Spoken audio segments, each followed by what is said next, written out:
Salut tout le monde, c'est Ballast pour une nouvelle vidéo. Aujourd'hui, je suis en phase de remontage du nouveau moteur pour l'A4 et j'ai une petite vidéo sympathique d'environ 2 minutes à vous faire en fait.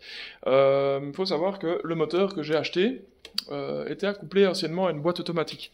Donc en fait ici, je l'ai eu livré avec le faisceau électrique, etc.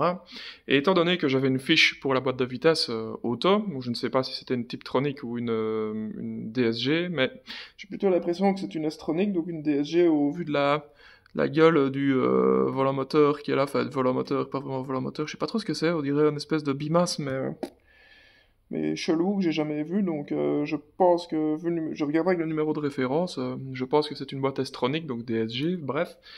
Euh, En fait, le système de fixation au vilebrequin, voilà, c'est une petite roue comme ceci, comme je vous parlais, la fameuse flywheel où on vient placer l'embrayage sur les 6 trous de ce diamètre-là. En fait, c'est vraiment tout fait, ça ressemble à rien, c'est vraiment bizarre. Mais en fait, la grosse différence qu'il y a, vous ne pouvez pas récupérer la flywheel de la supposée S-Tronic, car en fait ici vous avez le petit nez, la petite pièce ici, qui n'est pas la même. Oh, excusez-moi, je vais vous donner le mal de mer. En fait, cette pièce n'est pas la même que celle pour la boîte manuelle. Voilà, vous regardez là bien. J'ai dû récupérer celle sur mon ancien moteur, vous voyez.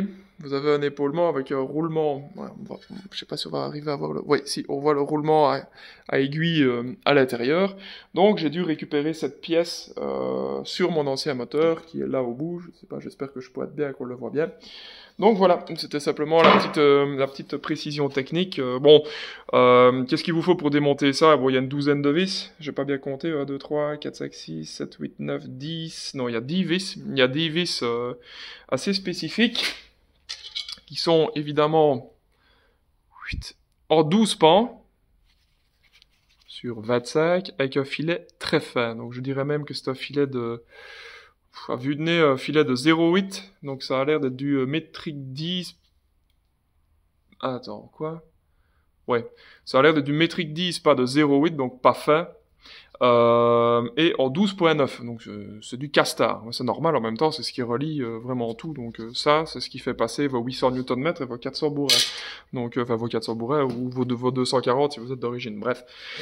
Donc voilà, c'était le petit point d'aujourd'hui technique à ce niveau-là. Pour le reste, ben voilà, j'ai supprimé tout le câblage électrique. Donc je vais pouvoir postposer le mien dessus. Et je vais tenter de déjà entrer le moteur dedans aujourd'hui, on va voir. Allez, c'était Ballast. Si le moteur a envie d'aller dedans, je refais une petite vidéo aujourd'hui. Ciao!